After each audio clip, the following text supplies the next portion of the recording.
Welcome to the Founder Hour podcast. Before we get into the episode, just a quick word about our sponsor, Outer. You know I've raved about Outer before, and I love my Outer sofa, outdoor dining table, and chairs. I've had them for over a year, and let me tell you, they've been through everything from rainstorms to scorching sun and still look brand new. That's because Outer makes outdoor furniture that's actually designed for the outdoors. From using incredibly durable and sustainable materials to developing innovative solutions like the Outer shell cover, which protects my sofa and dining table against dust, debris, and dirt.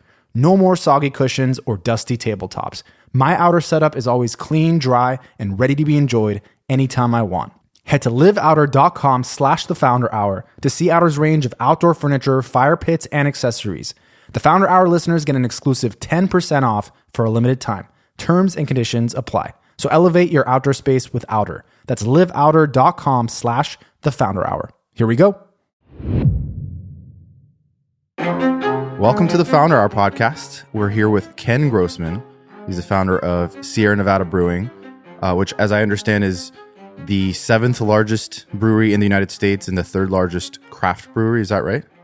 Yeah, it depends on how you judge craft brewery or not. But we're up there around number 7, I think, currently. Yeah, well, we'll talk about it. But Ken, welcome. Thanks for coming by. Thank you. I was going to ask if you wanted a beer, but I think it's a little too early. It's 9:30 a.m. I don't know how early is too early for beer. Is there such thing? Actually, we do tastings typically every Thursday at 9 in the morning. In the morning? Yeah. Okay. The only time I've had beer that early is when I'm golfing. So I feel like it's part of the culture now. Yeah. But yeah, thanks for coming. I know you grew up not too far from here in the San Fernando Valley, Woodland Hills area. So tell me a little bit about like what young Ken was like. What was he into? He was into mischief. As my mom would say, I was into taking everything apart. So I had a lot of interest in how things worked from a pretty young age. I started welding as an early teenager. I had a couple of neighbors, one with a pretty complete shop, so I would spend a lot of time working on go-karts and mini bikes and rebuilding motors and those kinds of things as a teenager. I even rebuilt some car transmissions back before I could drive. My brother had an Austin Healey, and I took it apart and got it back together mostly the first time. Second time around, it did work. Nice. What did your parents do? What did you grow up around? My parents were divorced at a pretty young age. My dad was an attorney down here in Southern California, and my mom ended up going back to school and getting her master's and was a social worker for most of the time I was growing up. Yeah. Did you have any thoughts or plans to ever follow in either of those, directions? No, I was interested in science and mechanics, and I actually got a job in junior high school assembling bicycles, and then later in high school I got a job in the valley at a bike shop, and so became a bike mechanic. And then when I moved to Chico in 1972, after I graduated from high school, I found a job at a bike shop, so I was able to support myself when I moved away, and then eventually attended the junior college, Butte College, and then later Chico State, studying chemistry. But I was really a hobbyist brewer from a pretty early age. I started brewing, before I was legally able to drink. Yep. I think I saw originally you bought the home brewing kit in high school, but it kind of dates even before that, like in 2nd grade when your neighbor's dad started making beer in his home. So you kind of were exposed to that pretty early on. Yeah, I had a neighbor down the street, and his son and I were best buddies. And the father was a metallurgist, rocket scientist, actually worked for Rocketdyne, but he was a very passionate home winemaker and home brewer. And so I was around things fermenting from a very early age. He had jugs of wine and beer and sake. He made all sorts of stuff bubbling away in the hallway, and I was pretty intrigued by both the whole process. On the weekends, he'd be boiling wort up to make beer, and then during the week, things would be bubbling away and fermenting. So I was fascinated with the alchemy of brewing at a pretty young age. Would your neighbor's dad have been considered like a mega hobbyist at the time? Like, was it something that other people did? Not very many. I mean, people who were home brewing back in that era. So I think he started when he was in college. It was really prohibition style brewing. So it was to make high alcohol, fairly inexpensive beer at home. There wasn't a lot of literature and science available for the hobbyist brewer to really perfect their craft. And so he was one of the more advanced brewers, and actually was part of the founding of the first homebrew club in America called the Maltose Falcons, which is down here in Southern California. And they're celebrating their 50th anniversary this year. So he was part of that early trend of sort of the science of brewing rather than just making inexpensive high alcohol beer. What was the state of the sort of beer industry at the time, and why do you think it was something that because obviously we'll talk about how big of an industry it is now, but at the time it's like it's so interesting to me how it's like this guy it's like Steve Jobs starting Apple in a garage. Like it's this whole garage story, and I'm just curious like why you think there was even this desire to want to brew at home. I think in his case, and probably most of those early pioneers of learning how to make good beer, it was more of artistic expression. They were into cooking, and he was a foodie, and so he was into special cheeses and unique breads and all those kinds of things that we sort of take for granted today. But back then, he was a bit of a progressive food person for the time. Yeah. So you're in like second grade and you see him doing this. What is your thought? You're just like, this looks so cool. Yeah, I don't know if I have memories back in second grade, but as I did grow up and we started sneaking a little bit of his beer, and he said, "Why don't you go make your own?" And that sort of was the input I needed to go out and buy some malt extract. And back in that era, so that was 1969, 1970, you could buy a crock and a bunch of bottle caps and a can of Blue Ribbon malt extract at a hardware store or the grocery stores for that matter. So the ingredients were sort of available to brew beer. They weren't the best ingredients. Getting good yeast, getting good hops, those were things you'd have to go to a homebrew supply store. Mm-hmm. And there were actually quite a few homebrew supply stores in Southern California back in the late 60s, early 70s. Like the whole store was for homebrewing beer? Well, the whole store was really, most of them were wine focused. So home winemaking had been legalized when Prohibition was repealed. Mm. And so people were brewing and making wine at home and brewing beer. And there was a movement up in Canada and certainly a bigger movement in the UK to support sort of the home brewing trade. In the UK, it was probably driven by high excise taxes, and people wanted to make less expensive beer. And that's where a lot of that literature came from that was really more focused on how to make acceptable beer at home that was high in alcohol and very inexpensive. So a fair amount of sugar and cheap malt and not great hops. So there really weren't the tools available to most home brewers in that era to make great beer anyway, but there was also a lack of knowledge on the science of brewing at a hobbyist level. Yeah. And that came around 1970. There were a couple of books that were published that were one for the U.S. marketplace by a guy by the name of Fred Eckhart called A Treatise of Lager Brewing, and he sort of went into the history of lagers, mainly European lagers, but also how to make them at home, and had a fair amount of science for the time available for home brewing. And then there was one in the UK that came out about the same time, the Big Book of Brewing by Dave Line. And it was also sort of my Bible. When it came out, I read it cover to cover, and he was sort of the first one to describe some of the enzyme reactions and what happens in the total brewing process. I mean, obviously, the technical and master brewers who worked at big breweries had all that information, but as a home brewer, you really didn't have access to much of that. And so those two books really sort of spurred the ability to understand and make better beer at home. And then about that same time, there started being some suppliers who would buy European hops, buy good German hops, and started to source American hops that were being grown up in the Yakima Valley and up in Oregon. And so that started to be available to the home brewers around the early 70s. Yeah. Hearing your story, and we'll talk more about it, but just even hearing how you talk about it, I can tell you have like this sincere passion for the not just beer, but the process of making beer. And I know you've done a lot of, research over the years and really like understood the science behind it and not just like, let me go online and find a blueprint on how to make beer type of thing. And I'm curious, you mentioned liking or loving the alchemy of it and just kind of putting together things and making something out of virtually nothing, like, different kind of ingredients. But why did you choose beer? Like, was there another reason for it? Because there's so many other things that I guess you could, concoct, but was it like the social aspect? Did you see that, it brought people together? Like what is it about beer that intrigued you so much?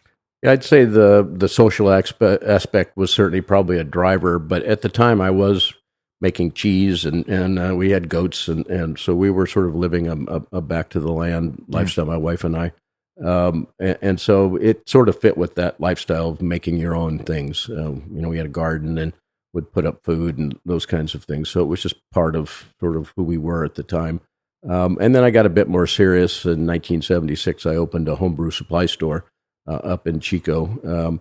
Before that, you could get a few ingredients at the local drugstore. Actually, sold some homebrewing supplies. But for me to really be able to make good beer with good ingredients, I'd have to drive to the Bay Area and go to a couple of the wine and beer supply stores back then. Or when I came to visit family down in LA, I'd stock up. And I thought, I'm in a college town. This is a hobby that I think has got some potential.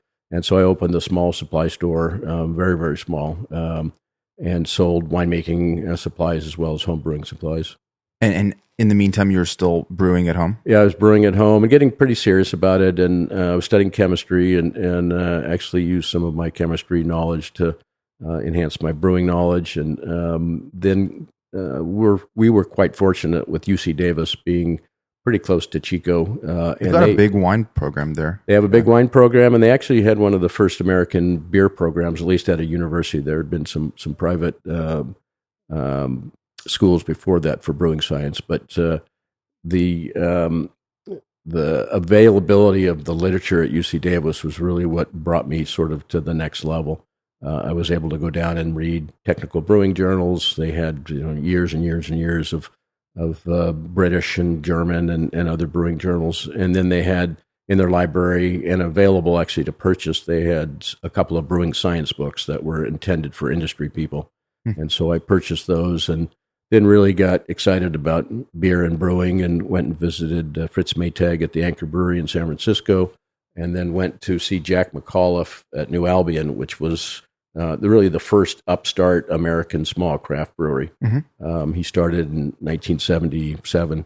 Were those both also in Northern California? Yes, Anchor was in San Francisco, and Fritz Maytag from the Washing Machine fame, he had bought a failing brewery that had been around for over 100 years, and he didn't know how to make beer either, and so he really started to study brewing and really rebuilt that company and rebuilt the brand. And it was probably the first American progressive brewery to open up since Prohibition. What do you think it was about the region, like just Northern California? You were in Chico, he's in San Francisco. Like, what is it about that area that you think was so, I guess, inviting to like craft breweries and things like that? Yeah, I mean, the Bay Area and the coast typically are sort of where trends are set. But in the Bay Area in particular, there was a whole, wineries were popping up all over. There were artisan cheesemakers starting to get into the business. There were small coffee roasters.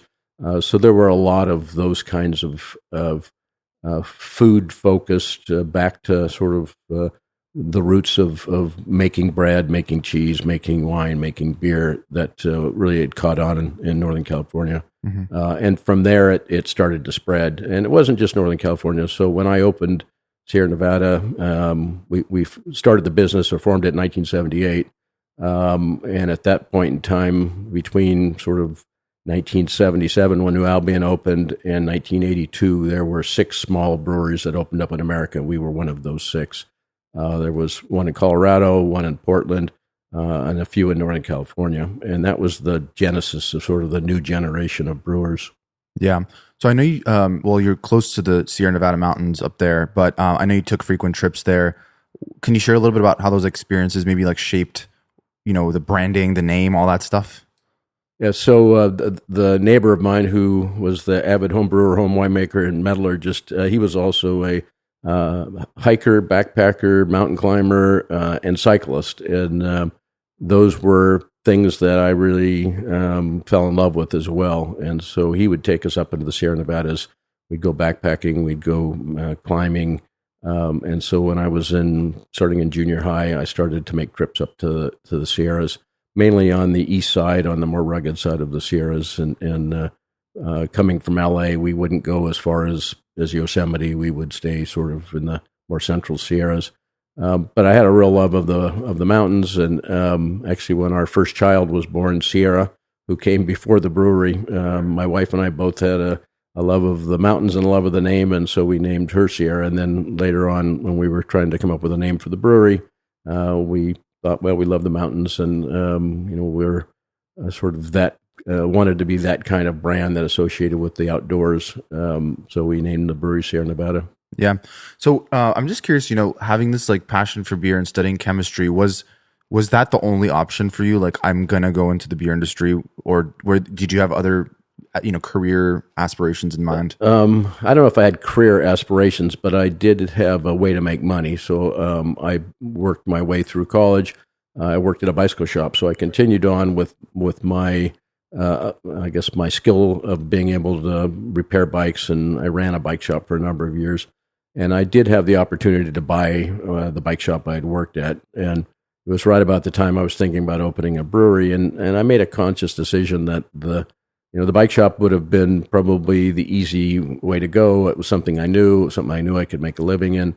The brewery was really not something I knew would be successful. And so I made a gamble, but it was a conscious decision that the bike shop would probably satisfy me financially, but the brewery would satisfy me intellectually. And the challenge of building a business and making a product like beer commercially was something that I thought I was up for and wanted to try to tackle. And I think, in discussion with my wife, it was like, if I don't do it, I'll probably always regret it. Mm-hmm. And so I decided, let's give it a try, and went all in. Was the concept of entrepreneurship and starting your own business, it's obviously today it's like everywhere and everyone wants to do that, and it's so romanticized. But at the time, was it something that was in your head, like, oh, I want to venture off on my own and start something? Or was it more like, well, this is the only way I could sort of pursue my passion of beer without having to go work at some huge brewery? Well, I'd started the homebrew shop. So, and before that, one of the bike shops I ran pretty much solely independent from the owner of it at the time. So I had a little bit of business experience, and then the homebrew shop gave me a little bit more. And I'd had a couple of sort of not so great bosses when I was growing up, and that sort of changed my view of going to work for somebody. And I decided I'd much rather work for myself than to have a work environment or a boss I really didn't get along with or didn't want to work for. And so I think I was driven as much as just sort of my independent bent, that I didn't want to, be in a normal job, and I didn't want to have a boss. Yeah. Other than Fritz Maytag, did you have any other sort of, call it mentors or people around you at the time that you leaned to learn about the industry and the process and sort of what it takes to build your own company, brewery? Yeah, I had pieces of mentors, I guess. So I mentioned when I was growing up, I had these two neighbors. One had a shop, and the other one made beer. And so they were, and my dad, my parents made divorced. My dad wasn't around a lot. Mm-hmm. And so they were more of a father figure for me growing up. But then when I got up to Chico and then started to visit UC Davis, there were a couple of grad students who were working on their masters in brewing science, and we would go and pick their brains and sort of talk about, how we could make beer on a small scale. And at that point, the U.S. brewing industry was down to just about 40 breweries in the whole country. Wow. That was from the largest to the smallest. That was everybody. Why do you think that was? Well, and actually there was an industry analyst at the time who predicted the U.S. brewing industry would be down to one or two brewing companies, and it was going to be like, a commodity product. Like because of consolidation or because of lack of demand? Because of consolidation. Yeah, okay. The national brewers, with the advent of transportation, roads, railway, and national advertising, breweries like Anheuser-Busch and later Miller and Heilman and Stroh and all these names that are in most cases breweries that aren't around anymore, but they were national brewers, and they could leverage the the national advertising to get in front of consumers at a much cheaper rate than a local brewer could. And then just the scale of some of those breweries, putting out, the Anheuser-Busch brewery down here in Southern California is over 10 million barrels. Yeah. Just massive, very efficient operations. So they could make beer cheaper, and then they had the resources to invest in more modern equipment, more efficient and higher quality packaging lines. And so that enabled them to ship beer now nationwide or regional wide very efficiently. And some of the big brewers like Anheuser-Busch, has over 10 breweries, and so geographically they're very efficient to get beer to consumers. So the competition was just fierce, and many of the smaller family and or regional breweries that had opened up had survived Prohibition in some fashion. They were making malt extract or soda or something during Prohibition, and then afterwards a bunch of them tried to open up. They didn't have the wherewithal or the resources to have those modern efficient packaging lines, so they really couldn't compete on quality, and they couldn't compete on price in many cases. And so the competition was just fierce and was driving many breweries out of business. But it actually opened up an opportunity for a brewer like us to make something unique and distinctive and command a higher price. And that was what was required to survive as a small brewer. Is you had to charge more. You couldn't try to compete head to head with one of these big breweries.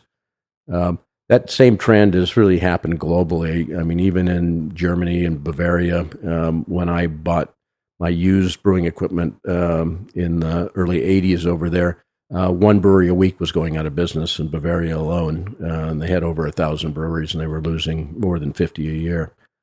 So that same consolidation, that just the challenge of being a small player in now a very heavily marketed and competitive landscape is just very, very difficult.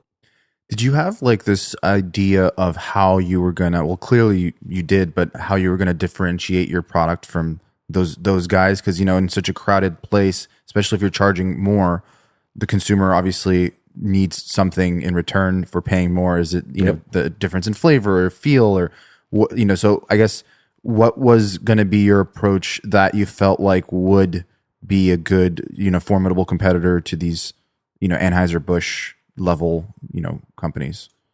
We looked at it not very scientifically at the start. We figured we were going to compete with imported beers, and at that point in the late 70s, early 80s, there were a lot of imports on the shelf, but they didn't have a lot of beer on the shelf. So there'd be single bottles of a lot of breweries out of England and Germany. And there were some, Heineken, and there were some major European brands. But so we actually pegged our pricing at the same price as what an import would sell for, which at the time was about 85 cents a bottle on the shelf.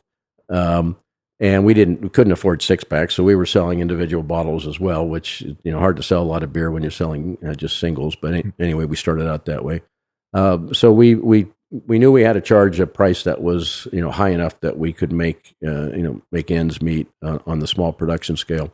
And our batch size was 10 barrels, which is 310 gallons of beer per batch, and we could brew only 12 of those a month. Wow. So how many bottles does that come out to? Well, that's roughly? About 100 cases, about 2,400 bottles, something like that a day. And the 85 cents was the retail price, so we were getting almost half of that in our pockets. But besides realizing we had to charge our price, we had to make something that was distinctive, that would be unique enough where somebody would consider it a good value or a good experience. And so we chose a style of brewing that was technologically a little easier, top fermented beer rather than lager beer. And the distinction there has to do with mainly the yeast strain, but also the process. A lager beer is fermented cooler. It's a little more subtle in character. It takes longer to produce. A top fermented beer, an ale, it ferments a little more rapidly and tends to have more esters and sort of flavors from the yeast and from the process. And so we chose the top fermenting yeast because we really didn't have the equipment to make great lager beer at the time, but we thought we could cobble together equipment to make good top fermented beers. And that was some of the input we got from the folks at UC Davis. Was like, this is probably beyond your abilities to. You don't have the refrigeration and some of the things that are required to make a long aged lager. But we also knew we had to do something very distinctive on the sort of the whole flavor profile. And we chose to use a hop called Cascade, which as a home brewer I was playing with quite a bit. And as a homebrew shop owner, I would go up to Yakima and buy fresh hops from the hop harvest up in the Yakima Valley. And Cascade was really the first American-developed aroma hop. And we wanted to make ales, but we didn't want to make English ales. We wanted to make something that was distinctly, an American ale. So we chose that hop just because it's very different than the aroma profiles that were available from the German hops or the Czechoslovakian hops, which were being used by pretty much all the big brewers. So it was a unique aromatic hop that hadn't found favor in the U.S. up till that point, really, because it was so different. It was very floral and pine and citrus kinds of aromas. And if you were a big brewer, brewmaster, you wanted to brew something like you're used to from your Germanic training. And most of the brewmasters in the U.S. at the time were trained in Germany or sort of trained in German-style brewing. And those beers use very subtle aroma hops, Hallertauer or Saaz, hops that have some distinction to them, but they're not in your face. And the whole craft movement was sort of focused around more, rather than having the light lager kinds of beers. And most of the beer in America at the time was light lager, so low in malt profile, low in hop profile, an easy drinking, mild beer. And is that how beer was made for a long period of time until sort of this? It almost seems like it's like this like subculture that's coming out that's like kind of going against the grain of like, this is how we've been making beer for I don't know how long, hundreds of years, thousands of years. I don't know the history of it, many thousands of years. Yep. And so like up until that point, had there been much innovation? There'd been a lot of innovation globally. So if you go and travel the beer scene, and I wouldn't say every part of the world has a lot of innovation, but you go to Belgium, there's a whole range of beers that are brewed in some cases with the local fruits and vegetables and herbs and things that are very distinctive. But you go to Germany, and it's pretty much, or had been, one style of beer, and it was lager beer, but it was a more substantial lager beer than what we were currently brewing in the U.S. If you look at sort of historical brewing, most of the beers brewed back in the 40s and without Prohibition, but in the early years and after Prohibition, had more hops and more malt. They were more full bodied, and what happened sort of across the whole food scene. I mean, Wonder Bread and TV dinners and all those kinds of very homogenized and low, low objectionable characters. So you wouldn't want a lot of hops. You wouldn't want a lot of malt. And so the trend had been to lighten beer up, and that had been going on for quite a few years. But if you look at even some of the big brewers' recipes back 30, 40, 50 years ago, they used to use more hops. They used to use more malt. This whole lightening trend has happened to, sort of offend no one. And so you brew to a low common denominator. So you brew a beer that's got not a lot of hops, not a lot of bitterness, not a lot of malt, and it's getting closer and closer to water. And so that trend had been going on sort of across the whole industry. I mean, they're less expensive beers to brew, and people can drink more of them because they're lower, less filling, lower in alcohol, and maybe lower in hops to a point where they go down easier. Yeah. So obviously, huge undertaking, right? To want to start your own brewery, and most people, I'm sure, looking into like what it takes, the machinery and the process, would maybe be like, I'm good. I'll just go do something else. But you had this unique skill set working in the bike shop of like being able to assemble things, which maybe not a lot of people could say that they had that, like the combination of like the passion for brewing beer and that. And so I guess to get started, what did you have to do? Like, did you have to go out and buy equipment? Did you have to raise money? Like, what was the initial process? We had to do all of that, or tried to do all of that anyway. So wrote a business plan. It's in 1978 we incorporated, and started to fabricate equipment. So back in that era, there were no small brew house manufacturers in the U.S. Even if we had money to buy new equipment, there was nobody making, there was no market for it. So how did these larger breweries just made their own, or the larger equipment? Grade? Yeah, the larger equipment. There were vendors, a few in the U.S., but most of them out of Europe. So Germany was the source for much of the brewing equipment. Still, some from the U.K., and there were some U.S. manufacturers, sort of industrial manufacturers. But we could have never afforded to buy a new brew kettle or something.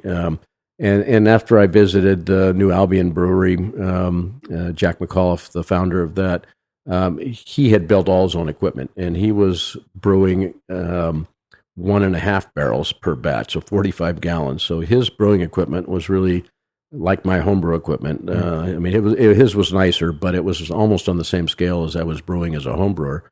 But I saw what he had done and realized that his business plan at 1.5 barrels wasn't going to work, and he was struggling to make ends meet. Couldn't really hire employees. There was just so little capital coming in. So he was trying to raise money to build a new brewery to increase in size. And if you were, a banker and you looked at the U.S. brewing industry in 1978 or 1980, you would see that it's been littered with closures. Breweries were going out left and right. And so it'd be a horrible investment for a bank to look at back in 1980. And that was, during the era when interest rates got up to, almost 20% or over 20%. So even if we had been able to borrow money, we probably couldn't have paid it back. Right. So we ended up going to family and friends, and I had some savings, and I re-enrolled back in the junior college, and I took all the technical classes that I thought would help me. Besides the fact that a lot of the welding and fabrication classes would allow me to weld on my fermenting vessels or my home-built kettle, all those things at school. So I would bring in my equipment, and it'd be a project that I would be working on in the class. So I took every one of the ag mechanics and welding classes that were available. I took refrigeration repair. We had a trade school out there, so it took a couple years of that. I took some electrical classes. I took some business classes, and sort of just honed my skills for what would be required to sort of build the brewery. We couldn't afford to buy the brewery, or couldn't really even afford to hire contractors. So we did, other than the concrete work, I did all the plumbing, I did all the electrical, I did all the refrigeration, we did all the sheetrocking, framing, painting, you name it. I even welded the fermenters together all myself and ground and polished the interiors of them. And so it was really a long, difficult process. I bought a defunct soft drink bottling line out of Mount Vernon, Washington, and brought it down. And it was a very, very primitive filling line, capable of about 60 bottles a minute. And it was circa late 1940s equipment, and not really very good to fill beer on. So we pretty quickly upgraded to a cast-off filler that Anchor Steam Brewery had gotten rid of when they were expanding.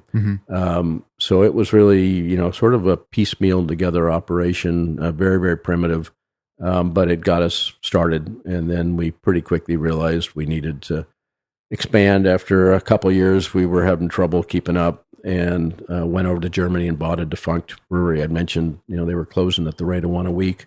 So we found a 100-barrel brewery over there, so 3,000 gallons per batch in the early 80s. And I went over with a buddy of mine from high school, and we worked with some Germans and took it all apart and shipped it back to the States, and then tried to find money again to install the equipment.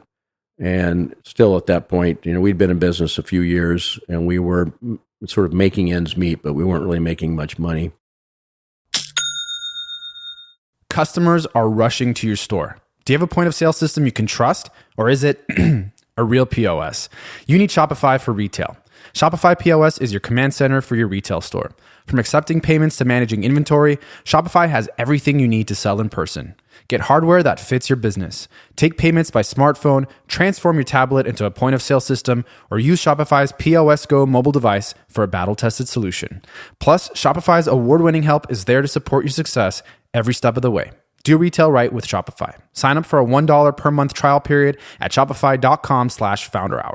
Once again, go to shopify.com/founderhour to take your retail business to the next level today. How much did you mentioned going to family and friends, how much did you have to raise at that time initially?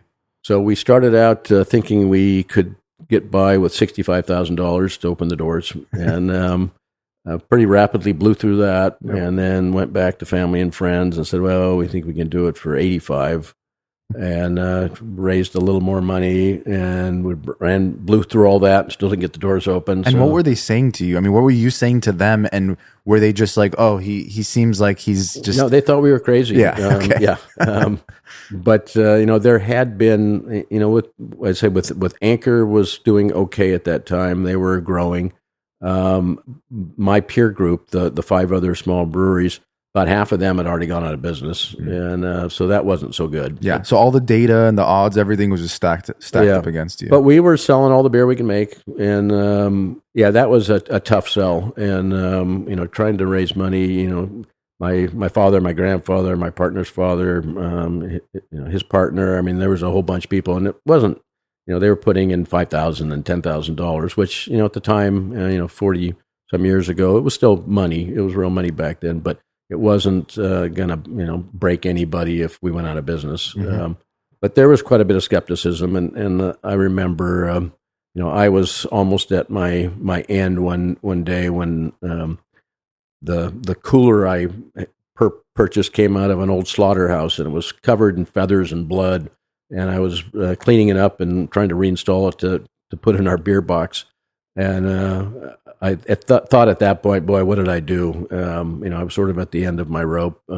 We had been struggling for over a year to build all the equipment and to get the building ready to go. And, we were completely out of money again. And we couldn't go back to family and friends. We told them, too many times this would be our last time, and kept going back. So we just toughed it out and, started to make some beer, and it wasn't smooth sailing from the start. We actually had a lot of consistency issues, and we were strong-willed enough to know that we better put out a great beer. The first beer better be great, and the second beer better be great. So we actually dumped the first 10 batches over a period of a couple of months. And when you say we, are you referring to you and Paul Yeah. Kamusi, who was your co-founder at the time, and then eventually I know you ended up buying him out. But how did you and Paul meet initially, and why did you decide to go into business together, and what were you doing and what was he doing? He was actually a cycling buddy of my brother's who lived here in Southern California, and they were in the Wheelman together. And I had the homebrew shop going, and he'd gotten into homebrewing. So Paul started to visit me up in Chico with my brother, and we started talking about this new and upcoming potential market with a couple of craft brewers starting to get into the marketplace. So he was a serious home brewer, and I was a serious home brewer, and I had some business experience, and we collectively said, let's give it a try. It was like a natural, let's just start something together. It wasn't like I'm going to be doing the building and then you're going to be doing the brewing, and it was just... No, I mean, we did split up our duties. So I did all the brewing and all the bottling, and Paul did the books and the lab work initially. So we had a separation of chores. But at that point we were very naive. I mean, we didn't know anything about the brewing industry. I'd never, worked in a brewery, or never really knew anything about beer distribution. We actually hired another one of our high school buddies who had worked in a liquor store. We figured he knew more about selling beer than either of us because he'd worked at a liquor store. And so he became our salesman and was with us for many years. Had you known what you know now, would you have started it back then, do you think? That's a good question. Yes, I think if having known what I know now, I think I still would have started it. I don't know that I would have I don't know that I would build a brewery today, knowing what I know. Yeah. It's things are way different. The market's really competitive and challenging today. But I think I would have done things differently, probably. But as it ended up, it worked out okay. Right. But yeah, there were lots of lessons that I know now that I probably wouldn't repeat some of the same mistakes. Yeah, and I want to kind of talk about those. You mentioned kind of early on dealing with these financial challenges, which a lot of entrepreneurs face. I mean, today it seems like there's like money floating around for everything. You go to like a venture capitalist. I mean, the market kind of affects that a little bit, but it seems like, I mean, if you want to like bootstrap a business, especially one that's so capital intensive, like, a brewery, it's inevitable that you're going to have a little bit of financial challenges early on. But you mentioned, or you've talked about how at the time, it was like desperate times for you. Like it was like probably one of the lowest points in your life. You had a family, to take care of and all that. Can you share a little bit about your biggest sort of takeaways from that time, for if someone's listening that maybe is in a position like that or finds themselves eventually in a position like that? Yeah, the very significant challenges financially and learning how to make beer commercially, learning how to sell beer, learning how to work with distributors, all the things we had to figure out. We made plenty of mistakes and learned from most all of them, I think, and got better. But the times were, it was for me do or die. I had invested every penny I had, and I wasn't gonna fail, and so I think I just was driven at whatever it would take, however many hours, whatever I needed to do to make something, to fix something, to convert something into a new purpose. I mean, we were total scroungers. My hot liquor heater I got out of a laundromat, and it was leaking. It had leaking pipes and a heater in this laundromat, and I got it for free and was able to take it apart and weld up the cracks, and that was our hot liquor heater. So we were just super resourceful. And I think those early years of not having money did allow us to develop skills that some of our peers who were better capitalized than us, they ended up failing because they couldn't do things like that. They couldn't see a way forward when times got tough or when equipment broke or whatever. Where I think I developed the skill set to sort of soldier on and do whatever, more with less. Yeah, do whatever it took to get to achieve our end. How big was the vision of what you were building? Like in terms of how big did you feel like you would make the brewery? Because you mentioned going up against these like Goliaths, right? In the industry. Did you feel like you would build it up to some point eventually that would like compete with them? No, actually, I was very naive as to what it would take to survive in this competitive world. So the original business plan was 2,500 barrels a year, which is pretty much nothing. We do that a couple times a day now. But in the early times, there wasn't a marketplace for craft beer. There was no sort of craft beer consumer. And you have to go back to that era. There was no internet. There was no, when I was looking for equipment to build the brewery out of, I was scrounging from all these soft drink companies because I figured an old small soft drink company might have equipment that was our size versus a big brewery having cast off equipment was going to be way too big. But I had to go to the phone company and sit down with stacks of yellow pages and go through yellow pages and call up bottling operations in Oregon, Washington, California, and call up old dairy supply companies to try to find old dairy tanks and things to convert into making beer. Today, I mean, you can buy a whole brewery complete from China today. Wow. That the same size as I started out with, and the barriers to entry are really low right now compared to back then where you had to make everything.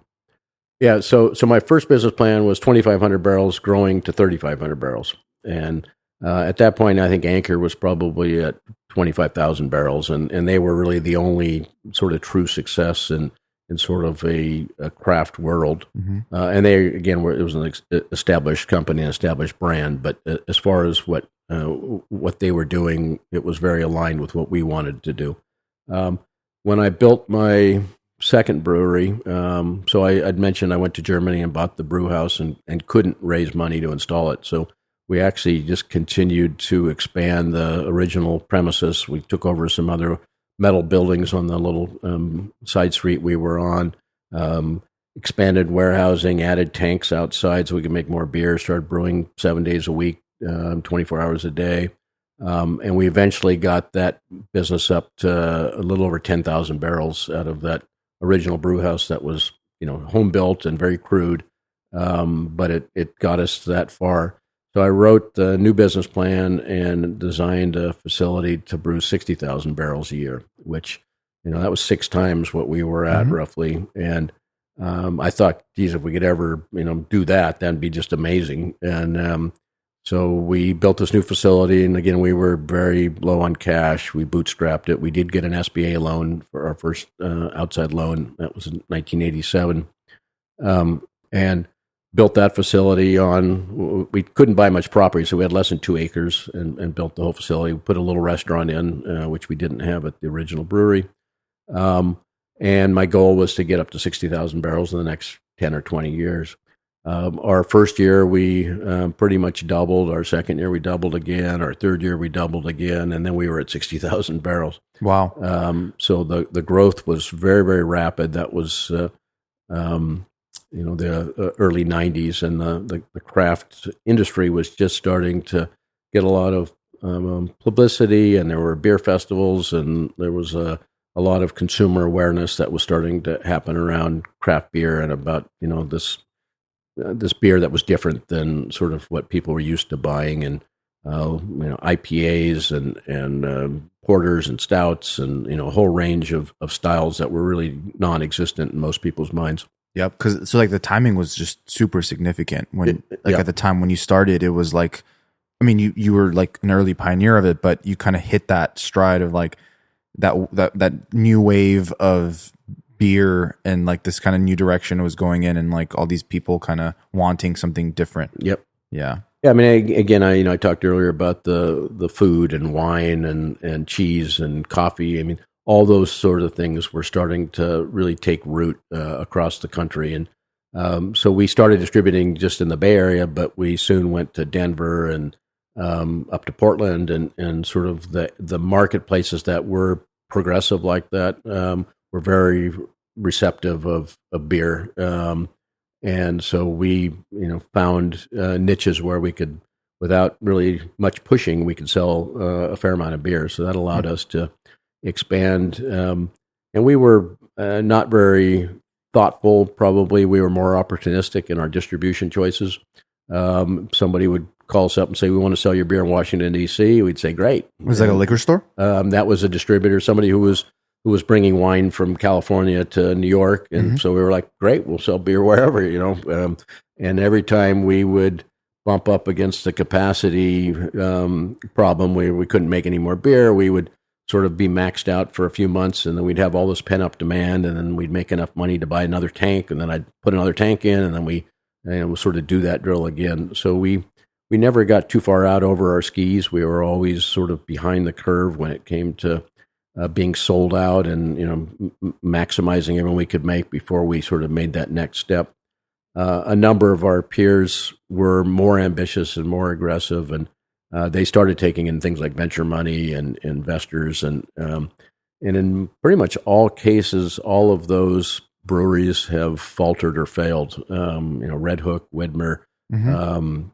There's dozens of them that Pete's Wicked Ale that sort of had different business models that they were trying to grow very rapidly, and they gave up a lot of equity in order to try to do that. And in many cases, the growth never happened. The investors got impatient. They forced a sale or consolidation.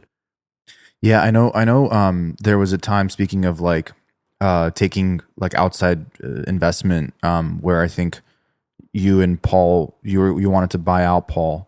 And you almost decided to do that, but you didn't. I'm sure you're happy about that now, but at the time it was. I'm assuming it was a hard decision to make. Yeah. After we built the new facility, 1987, 88, I continued to work really a lot of hours, and Paul was starting to take more time off, and I started to become a little frustrated with sort of the business relationship, and so we started talking about me buying him out. And it was a long and painful process that eventually I was successful, but it took quite a while to get there.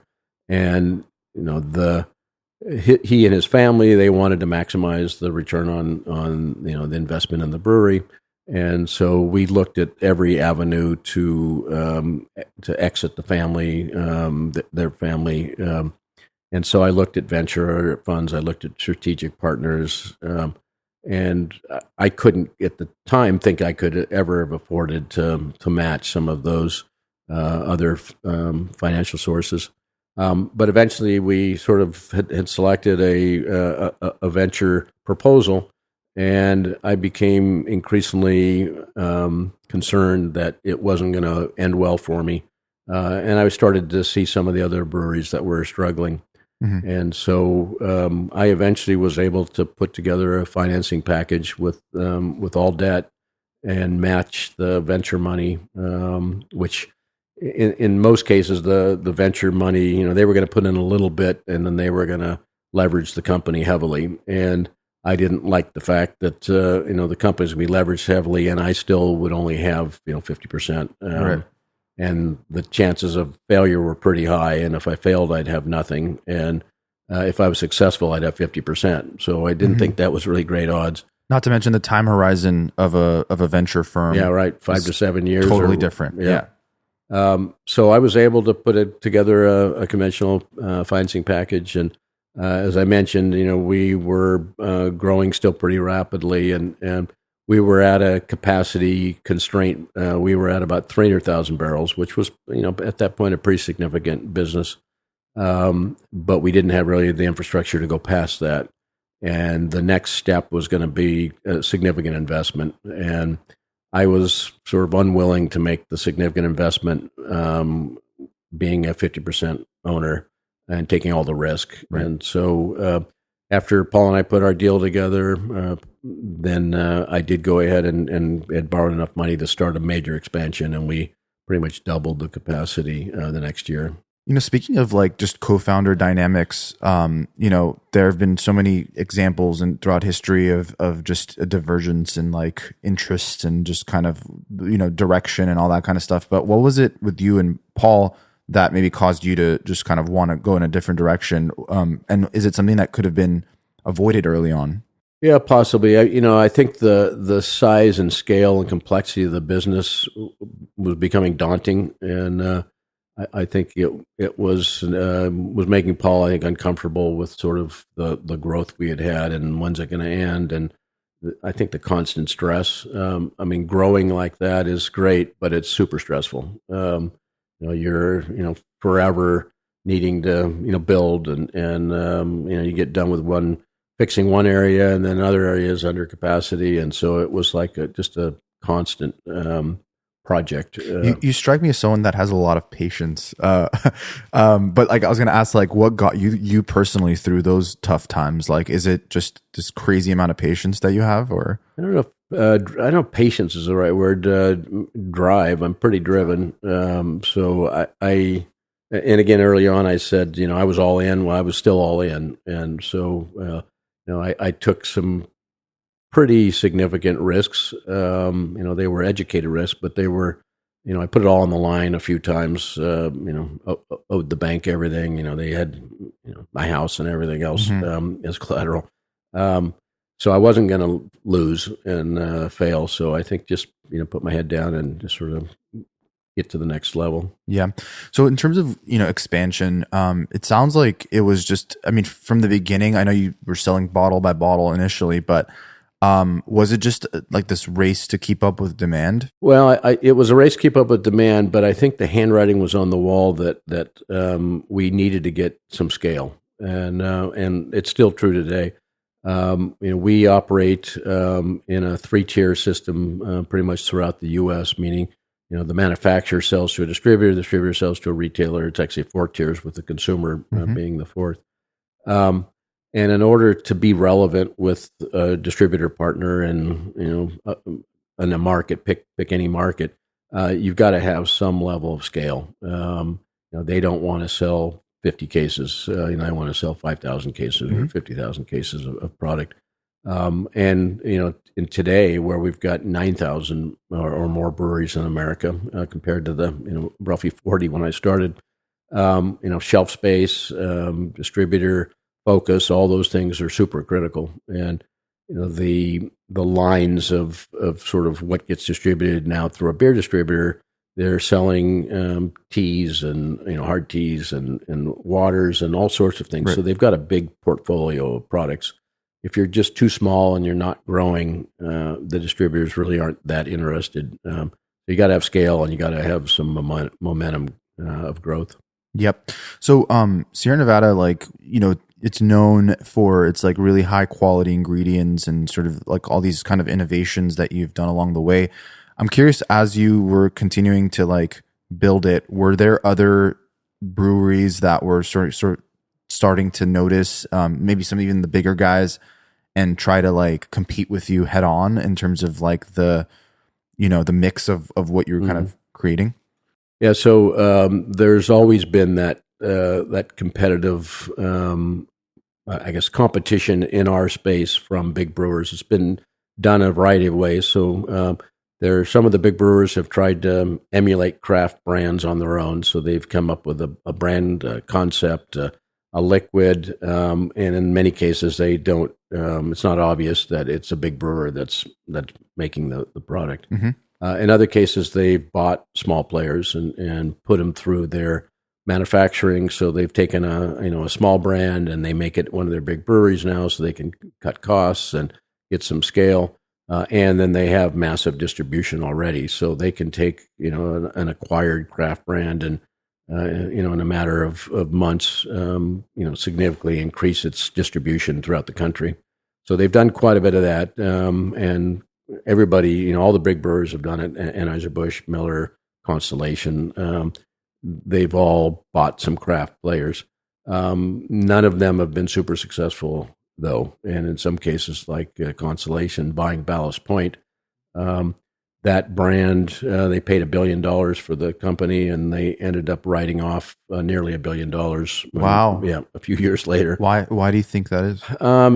It never really grew under their leadership. They really thought the craft category was going to continue to show double-digit growth, and right now, beer in general is flat or down 1% or 2%, and craft beer is flat or down 1% or 2% right now. So they acquired these companies with the hope that they could just continue to see 50% growth, and it didn't happen. In the case of Ballast Point, they started to lose pretty significant volume almost right off the bat, and they were never able to sort of turn it around and exited the craft beer scene.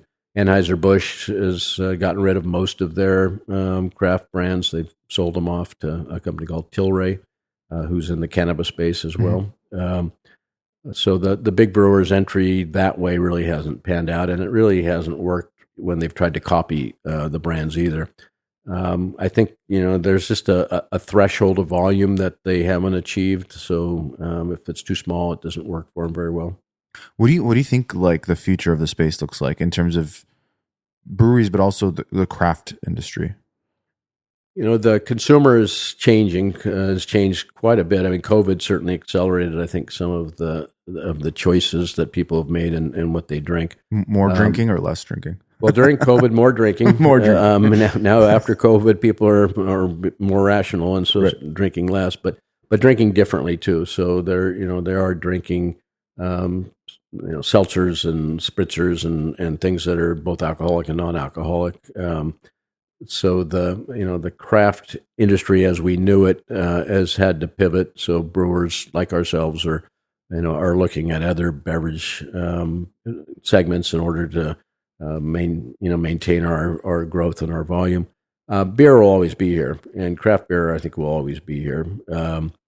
The days of 20, 30, 50% growth are not going to happen again. But what's happening right now is a lot of the regional brands that we're trying to distribute it sort of in a wide geography are finding more challenges with getting distribution, with getting shelf placement. As the velocity has slowed down or brands are declining, the distributors aren't so keen to keep them. So some of the big distributors are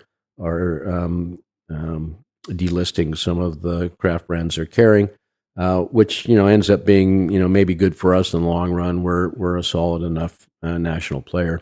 The small brewers that are run a restaurant, run a pub, maybe have very limited distribution. Many of them are doing well. They're local. They're able to find a local niche and a local consumer.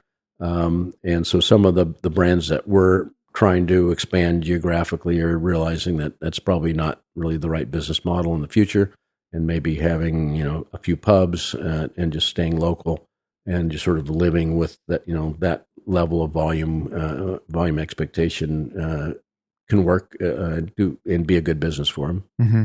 What about the future of Sierra Nevada? Like in terms of just the company in and of itself, you mentioned like having to sort of keep up with different trends and stuff, but like in terms of innovation and just continuing to obviously double down on what works, like the pale ales, and I think it's like a half of the revenue of the company, right? Is like the pale ale. Yeah. What does that look like? Well, we introduced a brand called Hazy Little Thing a few 8 years ago now, and it's taken off. So it appeals to a different drinker segment. It's a hazy beer. Mm-hmm. It's hoppy but not real bitter, mm-hmm. and so it's very drinkable, and so it's really been a big shot in the arm for our company. That's something that 30 years ago, I was trying to make our beers not hazy because that was a turnoff for a lot of people. Yep. And today, trying to make your beer have a nice haze in it is even harder than making it clear. So we've had to learn a lot. But we've fairly recently, in the last few years, doubled down. We built a new facility adjacent to the brewery in Chico. We call it Can Do. And it has a wide range of beverage capability that we didn't have before. So we're doing non-alcoholic beers in that facility. We're doing hop waters. We're doing some energy drinks. And so we're building capabilities to branch outside of just beer. At the same time, we're focused on beer and brewing. That's really our key business, and we're going to continue to do that. So. Mm-hmm. We're innovating around, different beer styles. We're looking at some, lager beer launches in the future to, try to capture that part of the segment as well. If you could have a beer with anyone in history, who would it be? God, anyone in history. Maybe I wouldn't say Pasteur, but as far as sitting down and enjoying a beer with somebody in history. I'd have to think about that. There's lots of people I'd like to have beers with throughout history. Who's like one historical figure that you admire that maybe you feel like would be a good drinking buddy? Well, the person Hansen, who isolated the first brewing yeast strains, he might be fun to sit down and. There's someone in the beer industry. Yep. Yeah. Interesting. Well, Ken, this has been such a pleasure chatting with you and just kind of hearing about your incredible story of just. I mean, like the timing of when you built this and to see it where it is now, in like this huge industry is incredible. I can't wait to see what comes next for you and the company. And this has been a pleasure. Thanks for coming by. Well, thank you very much. It's been a pleasure for me as well.